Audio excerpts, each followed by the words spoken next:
Elsewhere entirely, Swordmaster Kane walks through a lavish and ornate corridor, sighing from the extreme exhaustion he feels after his lengthy meeting with the Emperor. Suddenly, a mysterious man with long black hair emerges from the shadows and comments that Kane seems to be having a very difficult time. Kane immediately recognizes the newcomer as the Great Master of the Magic Tower, the place where all the powerful mages and mystics of the world gather. The Master of the Magic Tower asks him why he is at the palace, and Kane replies that he is here to give a detailed report on the results of his recent mission. The Tower Master shrewdly and accurately guesses that it was a reconnaissance mission to the demon world, specifically to a region known as the Forest of Silence. When he asks for his impression of it, Kane replies with a grim expression that it was a horrific place that defied everything they know about the laws of the natural world. Kane explains that, just as the name suggests, nothing could be heard at all in that forest. Even mystic detection abilities did not work properly, and when he tried to shout, not the slightest sound vibration came from his throat. He recalls with horror how his soldiers disappeared one by one in that terrifying and absolute silence, describing it as a truly loathsome and abominable place.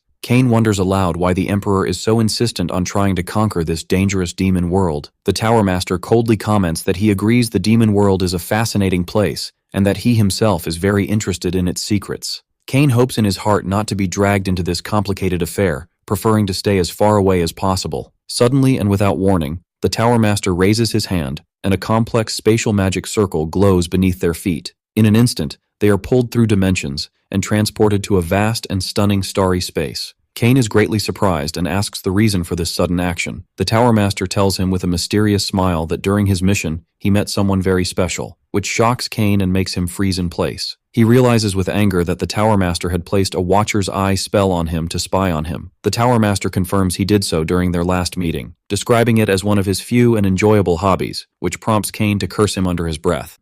Kane then calms down and tells him that since he has already seen everything, what more does he want to know from him? The Master of the Magic Tower asks Kane for his opinion on the Barbarian from the White Snowfield, noting that he is a legendary figure he thought existed only in old tales. The Tower Master adds that this barbarian is strong enough to defeat a seasoned swordmaster, meaning Kane himself, and crush the powerful Lich Kartos as if he were a mere insect, plus the fact of his appearance from the edge of the White Snowfield. All this makes it highly likely. Kane is greatly surprised to learn that Katal was the one who defeated Kartos. The Tower Master explains that although the news has not spread publicly yet, rumors are circulating strongly within the Magic Tower that Kartos, the great sorcerer who once shook the continent, has failed in his attempt at resurrection. The Tower Master adds that he went himself to pay his respects at his lair, feeling saddened by the loss of one of his few friends from the Lich lineage. Kane is surprised that a being like the Tower Master can feel sadness. The Master explains that friends become necessary for someone who has lived as long as he has, then casually mentions that no valuable artifacts were found in the Lich's lair after his death. Kane questions this,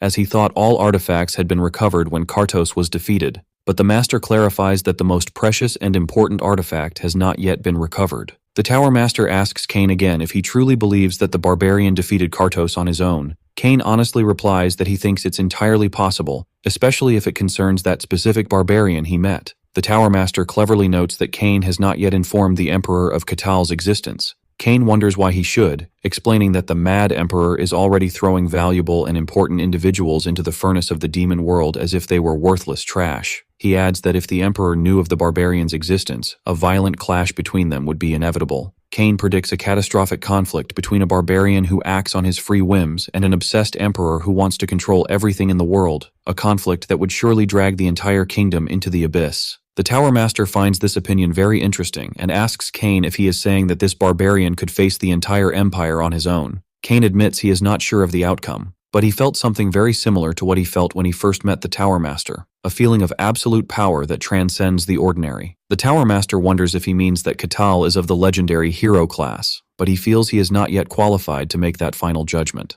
The Tower Master concludes from Kane's words that Katal must be someone of great value, which Kane completely agrees with. Meanwhile, in the bustling streets of the Barkan territory, as Katal was walking through the market, a woman walking in front of him stumbled and was about to fall to the ground. In a quick reaction, Katal catches her in time and prevents her from falling, then advises her to be more careful with her steps and asks if she is okay. Katal expects, as usual, for the woman to run away from him in fear as soon as she sees him, but instead, she thanks him with great politeness and bows to him respectfully before going on her way. Katal stands in confusion at her calm reaction. He looks around carefully and feels something strange and different in the air. People are passing by him, some casting fleeting glances, but none of them are avoiding him or moving away in fear as they usually do. He wonders in great confusion why people have suddenly stopped avoiding him. Thanks for watching. I'm going to see you next video.